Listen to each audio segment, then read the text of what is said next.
नमस्कार, मी लक्ष्मण बनसोडे, गुरुकुल विद्यालय धर्माबाद। प्रेक्षकांनो, या ठिकाणी पाणी हे आपल्या जीवनातील एक महत्त्वाचा घटक आहे, निसर्गाने दिलेली देणगी आहे आणि पाण्याचा वापर जपून करणं हे आपलं आद्य कर्तव्य आहे।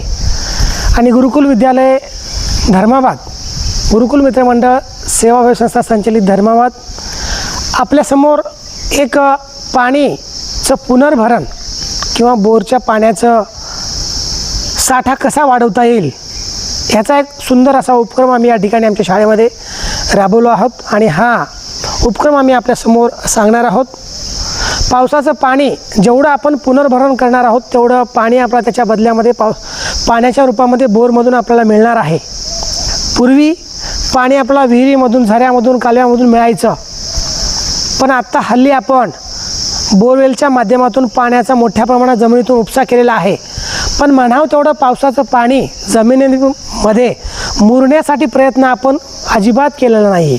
म्हणून पाण्याचा जमिनीतील साठा वाढवण्यासाठी आपल्याला प्रत्येकाचं कर्तव्य आहे की पावसाचं जे पाणी आहे ते पाणी आपल्याला ह्या जमिनीमध्ये मुरवावं लागेल आणि त्याच्यानंतर पाण्याचा साठा आपोआप वाढेल। आम्ही आमच्या विद्यालयामध्ये या ठिकाणी पाण्याचं पुनर्भरण करण्यासाठी विद्यालयाच्या प्रांगणामध्ये जवळपास 40 खड्डे खणलेले आहेत, ज्या खड्ड्याची खोली 7 फुटापर्यंत आहे आणि रुंदी 1.5 फुटापर्यंत आहे। मशनीद्वारे हे खड्डे सुट्ट्यांमध्ये आमच्या शाळेमध्ये खोदलेले आहेत आणि त्याच्यानंतर ह्या खड्ड्यामध्ये आम्ही वाळू, गिट्टी, खडक हे भरलेले आहेत आणि जमीन लेवल केलेलं आहे, जेणेकरून पावसाचं आलेलं पाणी ह्या ठिकाणी न साचता किंवा वाहून न जाता ह्या पाण्याला जमिनीमध्ये मोडण्याचा प्रयत्न केलेला आहे आणि ह्याच्यामुळं जमिनीतील पाण्याची पातळी वाढेल आणि आपल्या बोरवेलला मुबलक प्रमाणामध्ये पाणी उपलब्ध होईल। म्हणजे हा जर उपक्रम आपण राबवलो, त्याला थोडक्यामध्ये म्हणायचं झालं तर पाण्याचं पुनर्भरण, रेन वॉटर हार्वेस्टिंग म्हणूयात आपण थोडक्यामध्ये, आणि हे पाण्याचं पुनर्भरण आपण करण्याचा छोटासा प्रयत्न केलेला आहे।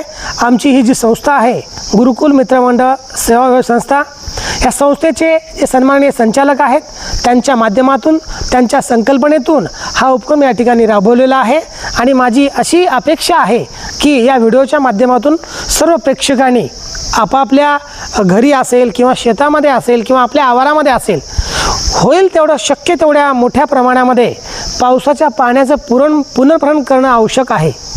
कारण हल्ली आपण पाहतोय महाराष्ट्रामध्ये बऱ्याच ठिकाणी या महिन्यामध्ये, मे महिन्यामध्ये पाण्याची टंचाई असते, पाण्याच्या झळा पोचलेल्या असतात आणि त्याचं कारण एकच आहे, जमिनीमधून आपण मोठ्या प्रमाणात पाण्याचा उपसा करायला आहोत पण जमिनीला पाणी देत नाही आहोत आपण। म्हणून आपण सर्वांनी एक निश्चय केला पाहिजे की पावसाचं पाणी वाहून न जाऊ देता त्या पाण्याला मुरवलं पाहिजे आणि जमिनीतील पाण्याची पातळी वाढवली पाहिजे। हा आमचा उद्देश आहे आणि आम्ही आपल्यासमोर हा सादर केलेला आहे। सर्वांनी ह्या प्रकल्पाचा उपयोग करून पाण्याचं पुनर्भरण करावं असे मी सर्वांना नम्र आवाहन करतो। नमस्कार।